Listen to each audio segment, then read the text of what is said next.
అందరికీ నమస్కారం అండి. నేను మీ పల్లెటూరి సీను. పల్లెటూరి వారి మాట పాట అన్నటువంటి శీర్షికన ఈరోజు పాట అండి. ఏంటి ఆ పాట? ఈ గంజాయి బ్యాచ్ ఆడపిల్లల మీద దాడులు చేస్తూ ఆడపిల్లలతో ఆడుకుంటున్నటువంటి సందర్భంలో ఆ ఆడపిల్ల తన అమ్మ దగ్గరికి పోయి ఏ విధంగా మొరపెట్టుకుంటుందో ఈ పాటలో చూడవచ్చండి.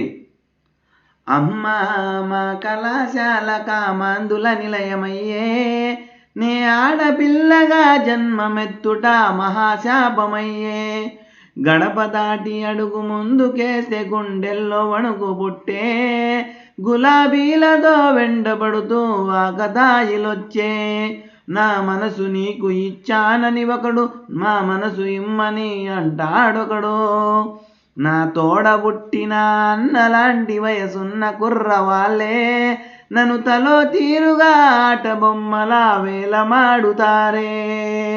అమ్మా మా కళాశాల కామాందుల నిలయమయ్యే, నే ఆడపిల్లగా జన్మమెత్తుట మహాశాపమయ్యే,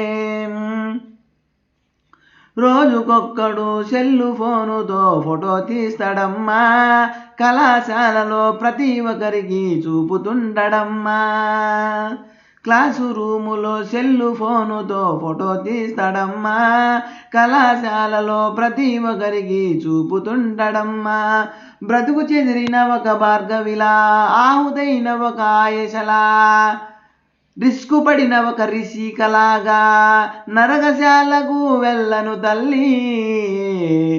అమ్మ మా కళాశాల కామాందుల నిలయమయ్యే, నే ఆడపిల్లగా జన్మమెత్తుట మహాశాపమయ్యే, గడప దాటి అడుగు ముందుకేస్తే గుండెల్లో వణుకు పుట్టే, గులాబీలతో వెంటబడుతూ ఆకతాయిలొచ్చే, గులాబీలతో వెంటబడుతూ గంజాయి బ్యాచు వచ్చే, నా మనసు నీకు ఇచ్చానని ఒకడు, మనసు ఇమ్మని అంటాడొకడు, నా తోడబుట్టిన అన్నలాంటి వయసున్న కుర్రవాళ్ళే నన్ను తలో తీరుగా ఆట బొమ్మలా వేలమాడుతారే.